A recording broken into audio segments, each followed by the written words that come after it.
mbote lisusu bandeko na ngai na bandeko oyo ngai mosala kaka tolamuki ndenge tomesana kolamuka biso na bino likambo ezaka ya contrat na yebisaka bino. Nous sommes là au rendez-vous de l'information, de l'actualité, au rendez-vous de la vérité ndenge na lobaka na bino. Contrat to signa to lobaka muto trahir moninga te pambate to signa contrat ya honnêteté, contrat ya vérité, contrat ya ko défendre mboka na biso na ba forme na onyo surtout. Bandeko na ngai débat na mokili mobimba eza départ ya Mugabe qui pensait faire 100 ans na pouvoir mais ben et katani akanisaki ke lokola ya lita contre l'occupation britannique muto akolo banaete atako toiki ke oyo mokitani na ye oyo akorganiser maponomi ye pe azana kati baku na lobaka na bino nya eloko moko te ko changer na mboka soki synergie ezate. Il faut ba militaire bazala assemblée nationale parlement et agir ba congolais ba ko agir dès lors que tozo luka kosala unité wanate ezamo un problème. C'est cette unité là ndo esali que Mugabe a cédé o azalaki ko bongisa déjà moi sinaye masolo bande konanga eza masolo koleka na Libye. Quelle est notre part des responsabilités na makambo ye koleka bande konanga congolais akoma koyoka bololo na mboka na mieux voir kende kokufa na kacha ebale ka kufa na mboka na ye avanda na mboka na ye masolo ndenge na lobaki na bino bande konanga boyoka ki pe incident lobi kuna na Beni mwana moko tangu mampinga ya Zimbabwe bako batela ekolo bako batela batu mais un militaire congolais boni ndeko yango bimisaki ba incident lobi makambu ezalaki kuna bakandime ba manifestant la même chose na ba manifestant ndenge bakangamaki lobi na Lubumbashi.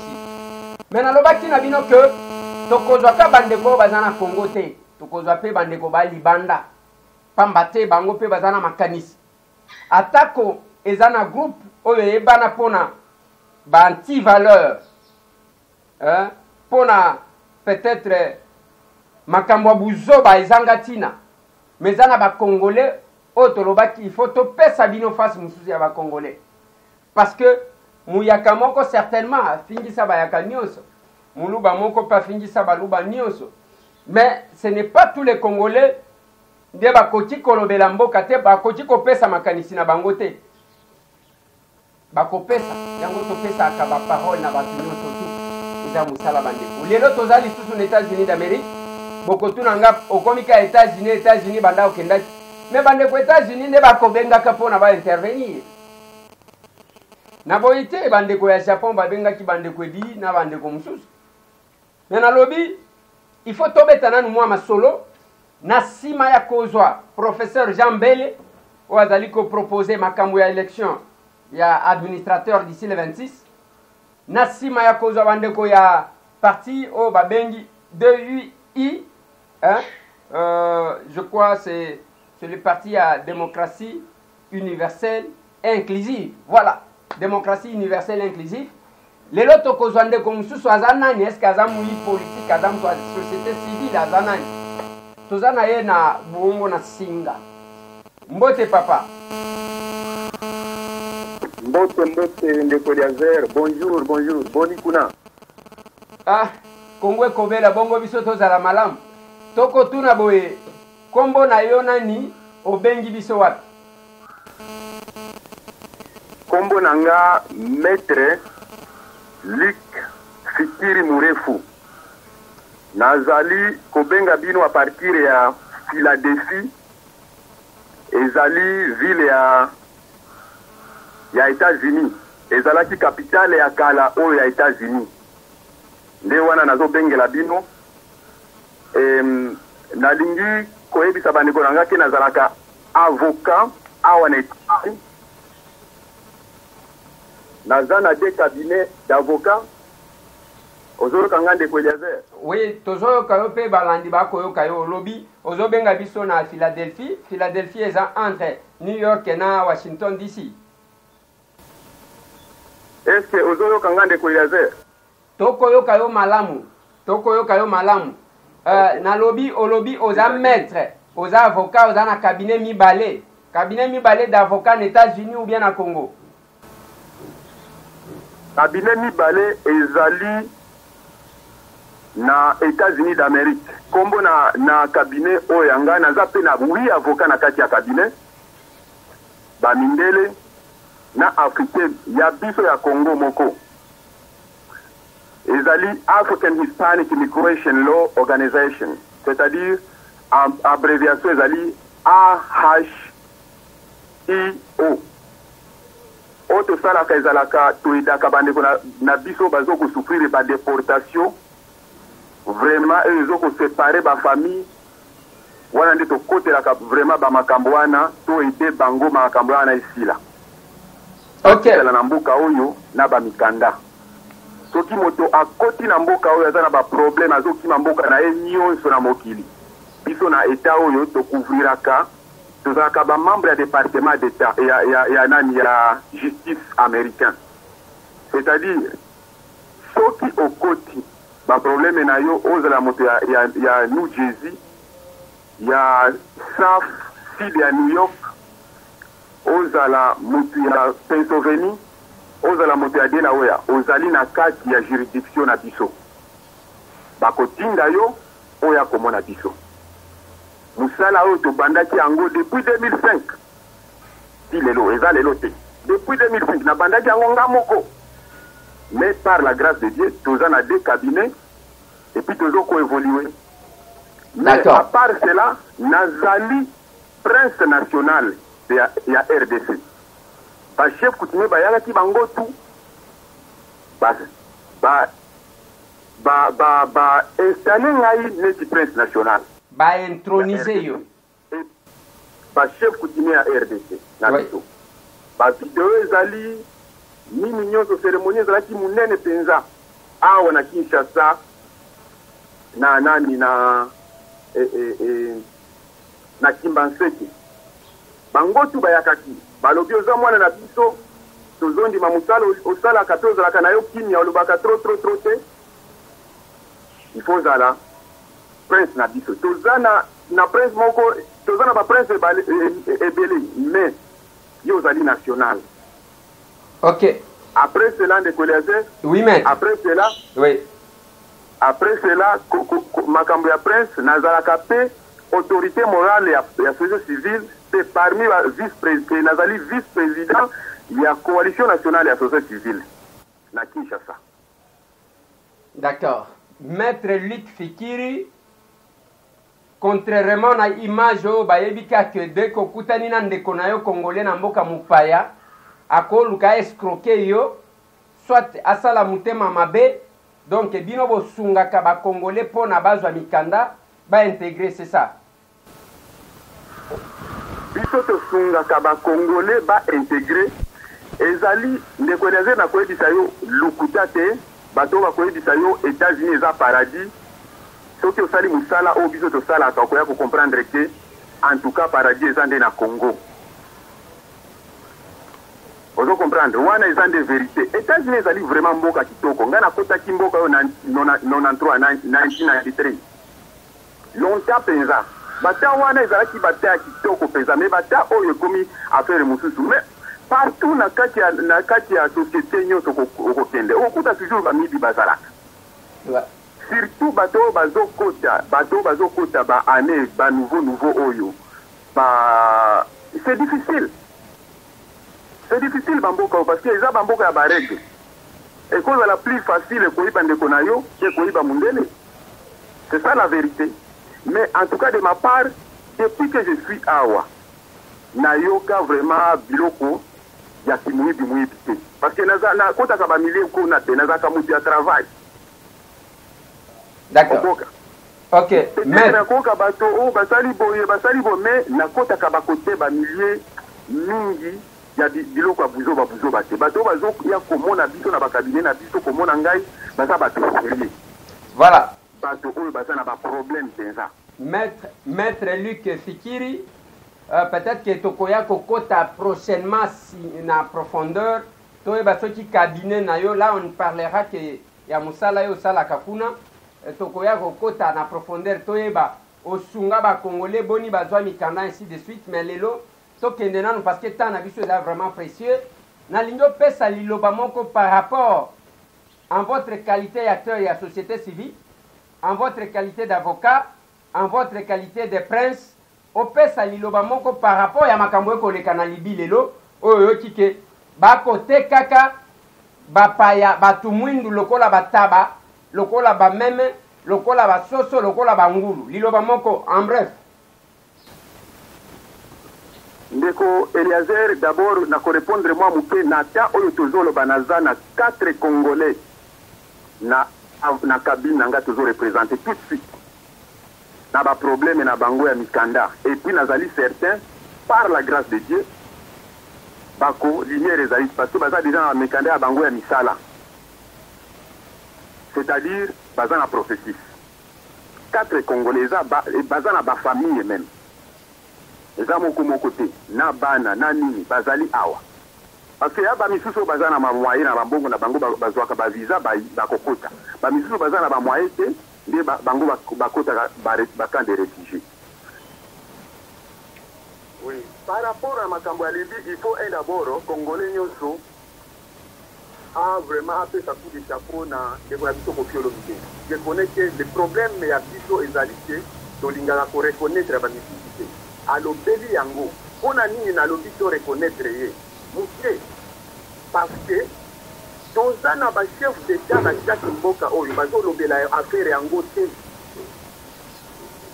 toza na union africaine bazolobela yango te, mais quand même motu neti Koffi Olomide ba Alpha Blondy bazolobela yango eza eloko ya kopesa courage parce que tozo comprendre te mpona nini bachef d'état bazolobela yango.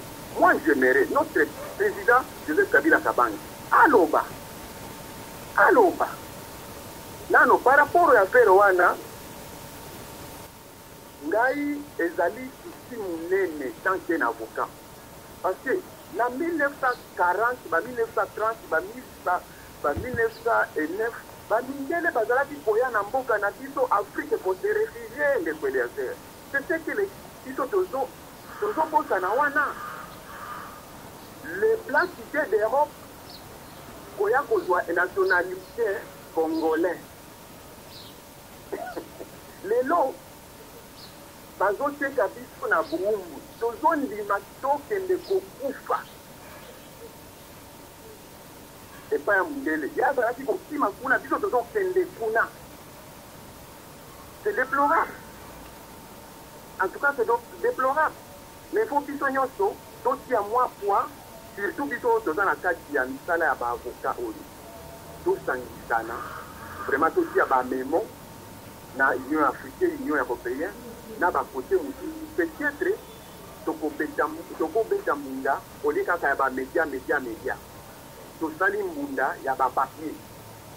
En tout cas wana nde proposition na ngai. Voilà.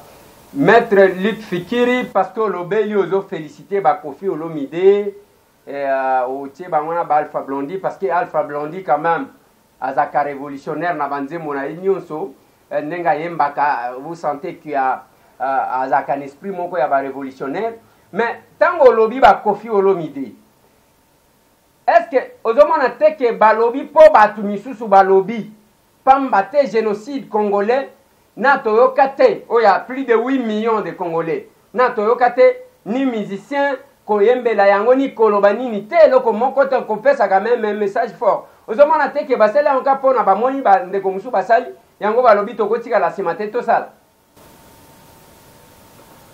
okozala na raison ndeko Eliezer à 100%. Et c'est ce que eza eloko moko soki omoni bandeko na biso bakombata na poto balobaka trop eza wana mais toloba tozonga lisusu mpona nini Alpha Blondy alobelaka te makambo na biso ya génocide. C'est ça la vérité. Mpona nini balobelaka makambo na biso ya génocide plus de 8 millions congolais bazokufa, c'est-à-dire eza point d'interrogation. Nalingi kaka koféliciter bango parce que vous savez soki bazosala yango mpona bamonisa, mais je ne pense pas ça. Je pense sincèrement que peut-être bakolobela makambo ya Congo à travers makambo wana eza débat awa na Congo makambo ezoleka kuna mais ezoleka pa na biso bato bazokufa neti banyau neti banzungu Ça pour côté mingi la politique, mais ça vérité. Je connais mes frères, chefs coutumiers. On m'appelle, oh, il y a un chef coutumier, il y a un problème, il y a un coup d'état de chef coutumier. Chaque fois, il y a un Sangaï. Il y a du long pour y la main, donc il y a un débat par rapport à Oyo. Mais la ligne n'a pas félicité ici. Ma paix est allée, madame paix est allée. Il n'est pas un ange. Ouais. Maître Ozokanga. Très bien. Voilà. Maître Luc Fikiri, le col a abordé la question du génocide congolais.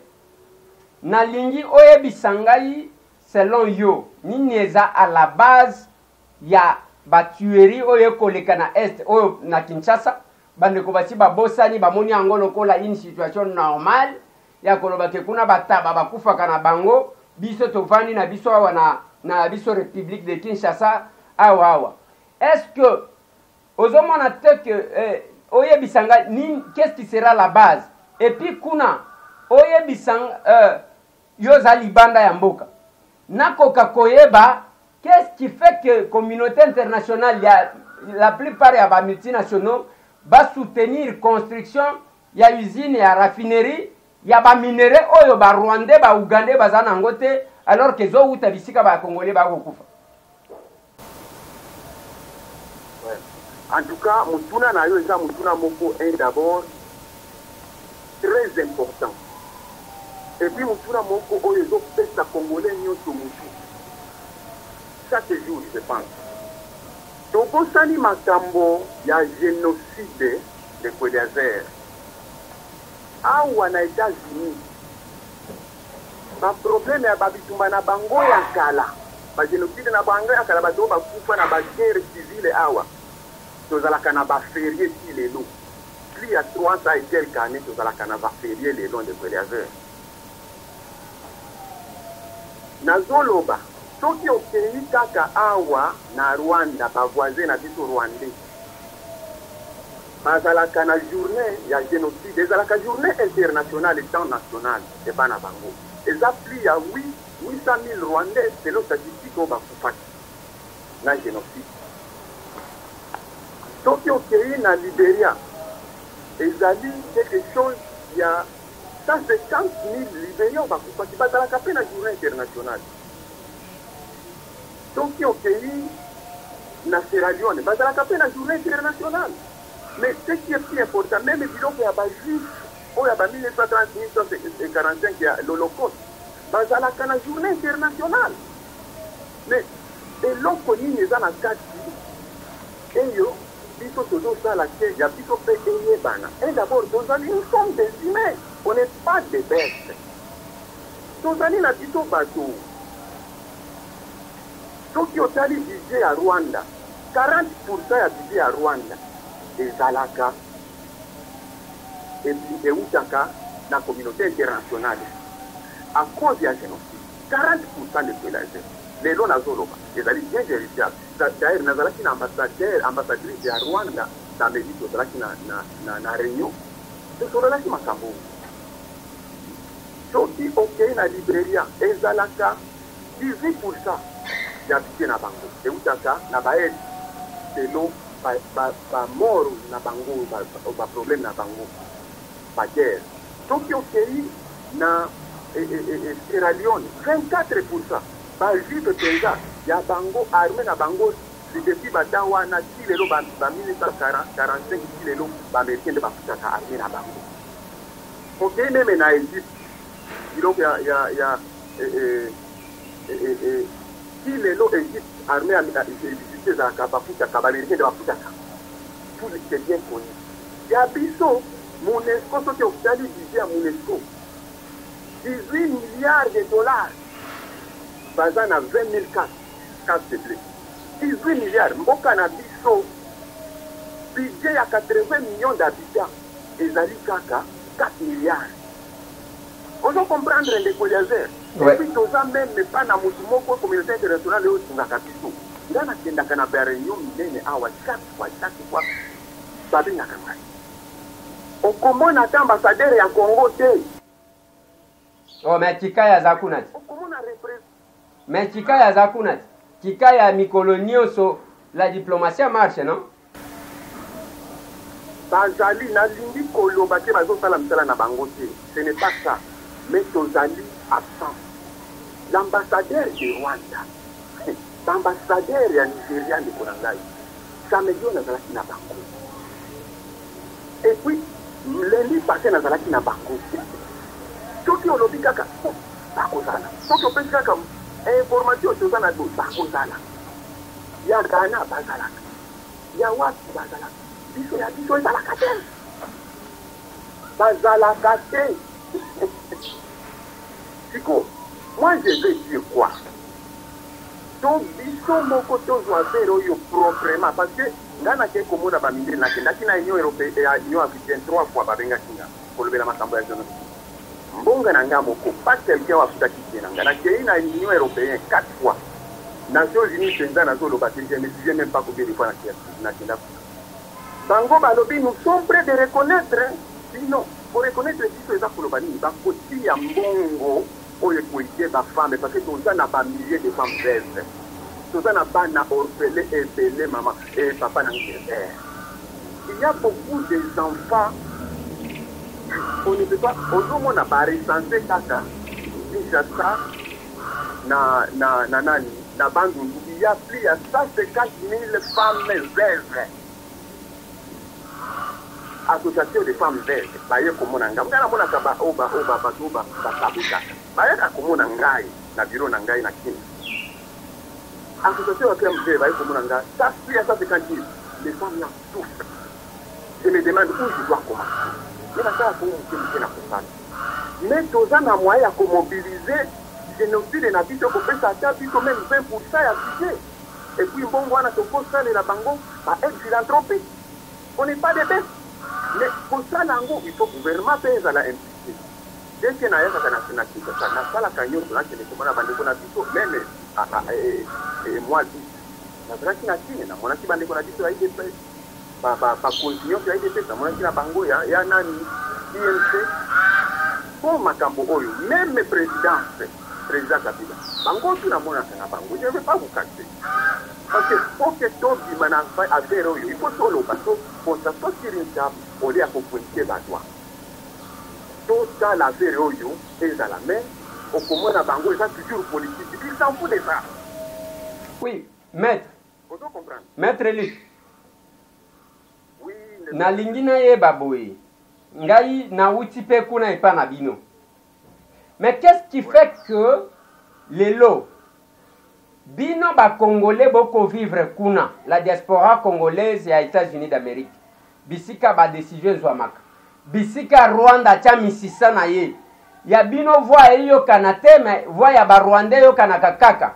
Lelo pour preuve. Usine ya raffinerie o ba kotonga na ba Uganda na ba Rwanda. C'est presque toute la communauté internationale bazali ko soutenir yango au lieu ba senga que usine ya raffinerie et ça le mana Congo bisika ba minerais zali. Ekonanga de Koliazer usine ya raffinerie wana epesinga mutu ya kopakana te. Usine ya raffinerie babandi yango lelo tenga na 2015. Na yaka kiko ikisa bandi konanga dala Rwanda ils ont préparé pour ça la usine awa. Ezalaki commencement. Vous comprenez? Oui. L'usine à raffinerie où ils ont fait sanga kanda trop parce que ça va nous amener plus de problèmes même ceux qui président Kabila a accueilli les lots à l'objet na Kikingo Kabino ba Congolais bozwa mususu ba okokamba à travers ma élection à travers biloko nyeso bazoto. Donc ça là usine wana ekobimaké. C'est-à-dire que on continue à problème côté na biso ya et ça vraiment passé hein. D'abord il faut toyeba les longs ndenge tozoloba basalaki mboka na biso ba minere na biso neti ba minere o ba bengaka ba minere de conflit. C'est-à-dire kobimisa ba minere wana ebima na mboka na biso ekenda tipo eza difficile. Il faut minere nyonso yo ko uta na Congo ezala traçable et pas wapi e uti. Siko et pas na biso soki olobi ke minere ezobima epa na biso ekoko États-Unis te. Parce que ezana eza na loi moko oyo le kaka na 2000 l'an 2000 eza loi babengaka AGOA AGOA oyo loi ezokopesa bamboka nyonso ya Afrique loi oyo epesaka mboka nyonso ya Afrique ekokotisa baminere na babiloko nyonso balingi kokotisa na États-Unis teka yango gratuite bakotisa yango sans taxe ok États-Unis ezalaka mboka ya bataxe mais loi wana ezali ti lelo mais problème biso babimisaki biso na kati ya bapays oyo fait partie. Vous comprenez? Oui. Maintenant, la communauté internationale est gardée l'obité. Ceux qui te tirent usine na Congo, et puis biso baby même to sali lobbying en côté.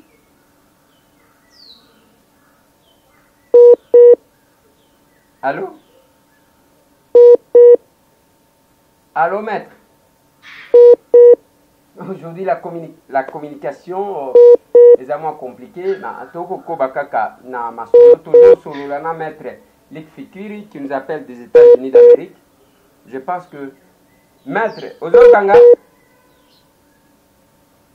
c'est moins problème. Ligne zaliko compliquée. Ceux qui ont ramassé Maloba Zalaki Koroba. J'aimerais quand même na analyse nayo. Ouais, bisabiso, qu'est-ce qui fait que présence nabino ba Congolais aux États-Unis et ça la contrepoids na présence ya ba Rwandais na États-Unis parce que misisa na bango za kande kuna. Ça c'est vrai de Koliazer. Problème ezali il faut d'abord ba présence na biso et uta na ambassade na biso. Bato bazo représenter biso awa. Nakenda kana ba réunion ebende na mona ka présence na biso te. Vous comprenez? Ouais. C'est-à-dire, nous sommes toujours focalisés na babiloko oyo azokote la oyo azokote la raisi oyo azokote la nini oyo azanani babiloko muke ba collabo tout le monde collabo o ba combattant o lia kolobela makambo vraiment oyo ya très important oyo dike mais na bamboka nyonso d'Afrique mboka na biso Congo le plus important yeba toko même soki na à partir ya mubeko oyo le kaki na 2000 Bill Clinton alekisaki mubeko yango ke ba minere banini nyonso ekota na États-Unis sa kofuta taxe biso to profitaka yango te siko soki ozali mundele ozali investisseur okoya kotonga yango na ezine na Rwanda ou bien na Congo. Soki Rwanda et Kokota rapidement. C'est ça le problème. Oui, mais c'est-à-dire deux places na lignina yebawa. Pona nini biso te kaka ba Rwandais, hein? Pona nini biso babimisa biso na mobeko wana biso to alibanda mobeko wana kaka batu misusu. Eza complicité à la communauté internationale contre la RDC ou bien eza faiblesse ya biso ba Congolais nde toyebi ko sololate. Et d'abord ezali mibale. Ezali complicité na biso parce que biso pays na biso ezali moko pays moko bazo tiango na kati eza pays eza na stabilité te loi oyo izine ya bazo tonga na Rwanda ya raffinage et kopesa 4500 travail na Rwanda et kopesa plus ya 600 millions de dollars chaque année kokota na nani ya Rwanda commencement ti et kokende ti ba milliards. Mais pour nini baki Rwanda parce que biso toza stabilité ndeko nanga tous les jours bato bazo kufa na est ata yo soki olingi kotia mongo na kotia yango wapi ozo comprendre et puis deuxièmement tozali présence na biso ezali te na communauté internationale biso tokota kaka pour défendre toujours au lieu koloba c'est qu'on a sur table ezali 1 2 3. Vous comprenez? Na lingi côté là président Kabila te nani te mais il faut bisonyo se réfléchir. Et là bilok oyo ya gouvernement na biso stabilité ekota na mboka. Non mais stabilité maître Luc.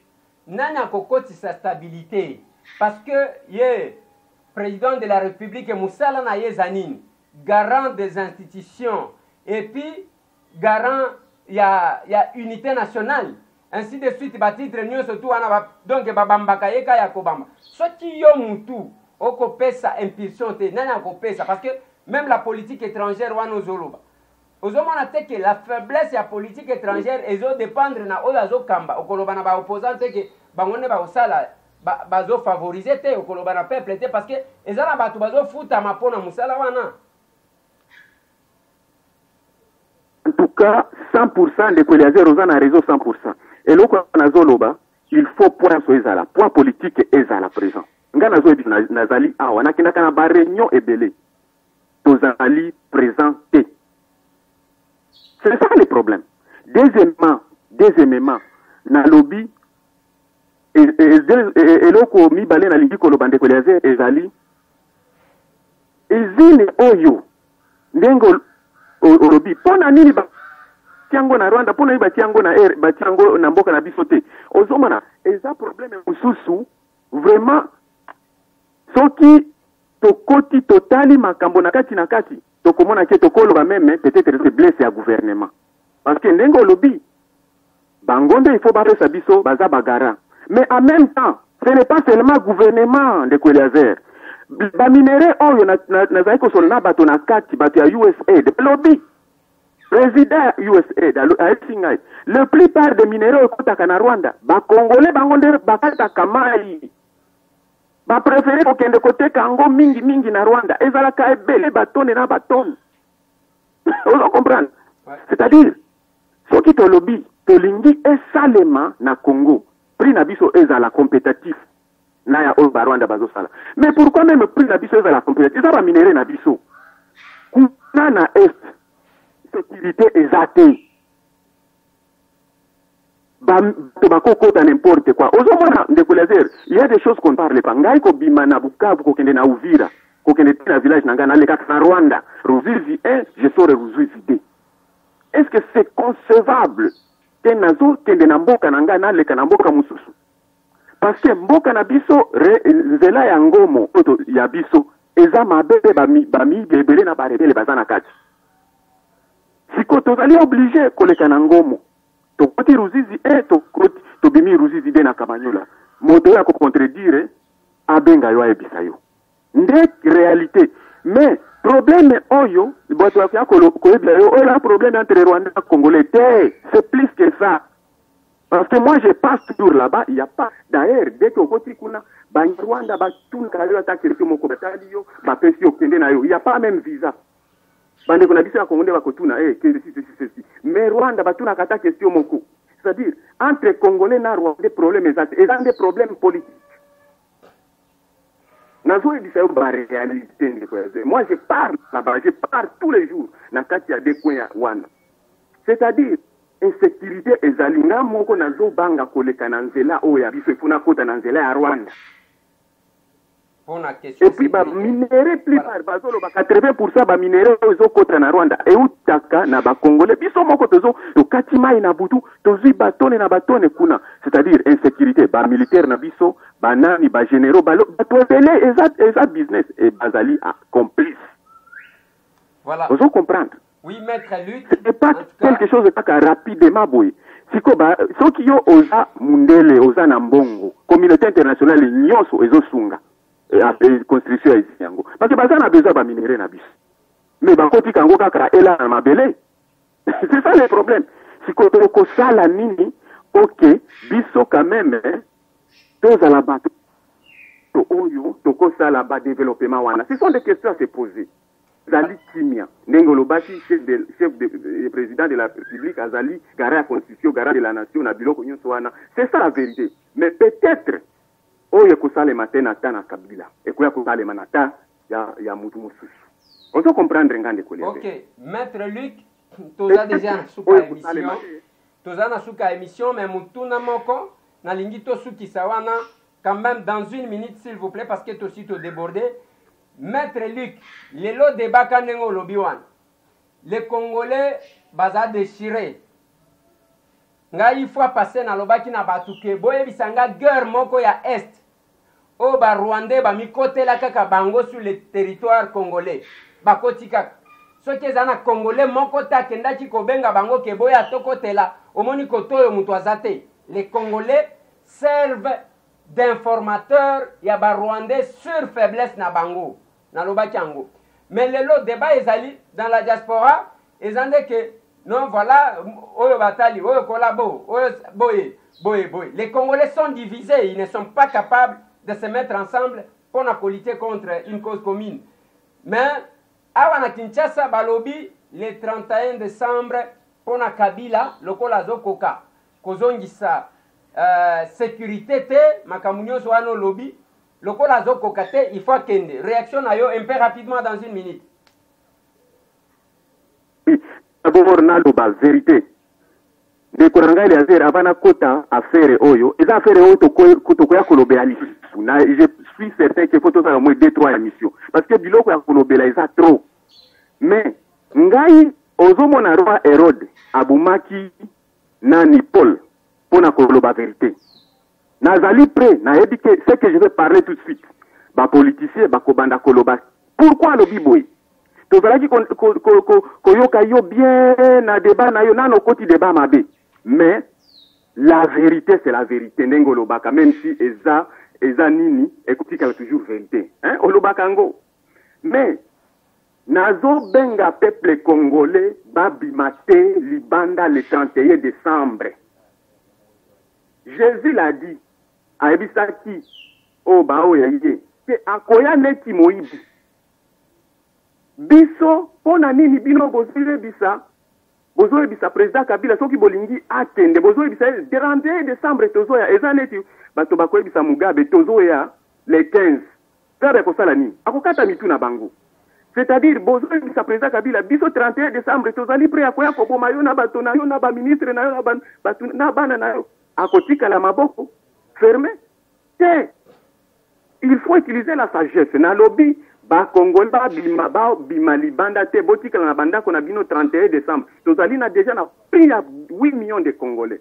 Moto oyo akozwa pays wana akolobake na kosala bino paradis tout de suite et kosala maté parce que nazo c'est ba réalité par rapport à ça budget à 4 milliards ba kangeli biso to côté quand même ba minéraux na biso te c'est-à-dire même si nani koti yezu même à koti akosala miracle te mais Jésus c'est un homme de miracle même Mohamed sallallahu alayhi wa sallam akoti akosala miracle te kosala ke mboka wana ezala une fois et bandi kotambola te.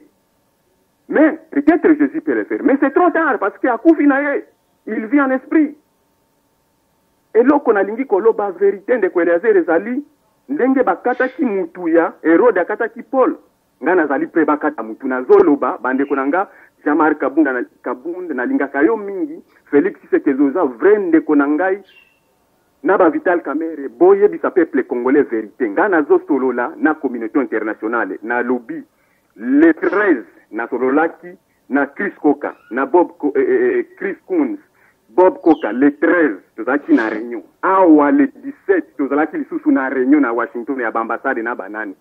Ba lobby bazo soutenir 100% ba élection wana ya fin 2018.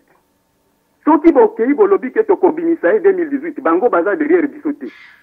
Qu'est-ce qui va arriver? Ba peuple bato ba kokufa. Mais awa tangu Mugabe, awa tangu Mugabe akei, maître, awa tangu Mugabe akei. Est-ce que bazelaki que communauté internationale to Union africaine basala eloko? Ce sont les Zimbabwéens, bamoni ke muto ako kende mupanzi. On l'a mis là-bas balobi to bomayote, mais on ko vivre changement na mboka oyo. Okanisa ki que kaka yonde mtoko tikala. Donc peuple yemo kwa ko se prendre en charge pour changer ba décision. Communauté internationale les ambala libosote na makambu ya cité ya oya bazalaki derrière mais peuple a changé qui court na bango. Ça c'est vrai. Je kan de Kweleaze tozali bato ya maele na lobby Yesu akoya neti moibi. Pourquoi vous êtes en train de réclamer biloko Yesu bozo sala to sala ngo na maele tozana ba généraux ba misusu ba généraux na biso bazali tellement corrompu ko pesa bango mbongo ba kolanda bino tozana ba généraux tozana ba capitaine même tozana ba lieutenant tozana ba mikonzio toko kende toko mona na bango bo moni na bango soki bozali sérieux 31 décembre mais soki bolobi 31 décembre boko démolir peuple parce que yepe azapre azozela président Kabila azozela yope Yesu alobi na koya neti moibi c'est-à-dire biloko zo sala ngo na maele c'est na mutu ya bien. Mais si je vous parle la vérité, ceux qui bolobi les lots bokobimisa en décembre, hein, ceux qui tolobi akobima Kabila abima, président Kabila abima na décembre, pardon na lobi Kabila ninga koli na ninga respect ko pesa na respect na pardon. Mais président Kabila abima. C'est-à-dire, mais Mugabe, on peut cet exemple est bien. Mugabe, est-ce que ba pesa qui avait dit, et ça qui bon. Bon sala basala qui a fait au pli à 3 ans soki ozoyo kaba media balobi biloko ba préparer en pli à 3 ans depuis longtemps. Bamba eko zoyer. Aye atité.